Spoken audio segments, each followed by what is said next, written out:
This YouTuber decided to camp overnight in the middle of the woods. However, as the night progressed, it went terribly wrong as he found out he wasn't alone. Oh shit. Oh shit. That was somebody's fucking flashlight.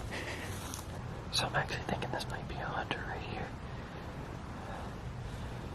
This is kind of weird. It's kind of been a standoff. I've had my lights off ever since. Oh shit, oh shit.